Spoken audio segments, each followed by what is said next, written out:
अस्सलाम वालेकुम नाज़रीन, आज की ब्रेक न्यूज़ खबर से हम आपको आगाह करते चले कि वज़ीर आज़म की अहलिया बुशरा मैडम ने अपनी सुनहरी किताब के ज़रिए से एक बार फिर इमरान खान को वज़ीर आज़म बनाने का सुनहरा ख्वाब दिखा दिया। नाज़रीन, तफसील से जानने से पहले आपसे छोटी सी रिक्वेस्ट है कि हमारे चैनल को फ्री में लाइक और सब्सक्राइब कर दे ताकि आने वाली वीडियो की नोटिफिकेशन आप तक पहुँचती रहे। नाज़रीन, बुशरा मैडम ने आज सुनहरी किताब के जादू से इमरान खान को 2023 का वज़ीर आज़म मुंतखब कर दिया और ये खबर सुनते ही नवाज शरीफ और असद जरदारी की नींदें उड़ा दी गई है कि बुशरा मैडम ने ये क्या कर दिया। और ये खबर इमरान खान के लिए एक नई खुशी की लहर भी दौड़ गई और वो बुशरा मैडम ने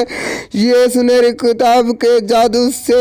वजीर आजम इमरान खान को एक मरतबा फिर से वजीर आजम मुंतखब कर दिया। और इमरान खान के चाहने वालों के लिए ये बड़ी खबर सामने आ रही है कि बुशरा मैडम ने ज़बरदस्त ख्वाब देख आकर वज़ीर आज़म इमरान खान को एक बार फिर कुर्सी पर बैठाने का ऐलान कर दिया गया। और बुशरा मैडम जो कहती है वो करके दिखाती है। ये बुशरा मैडम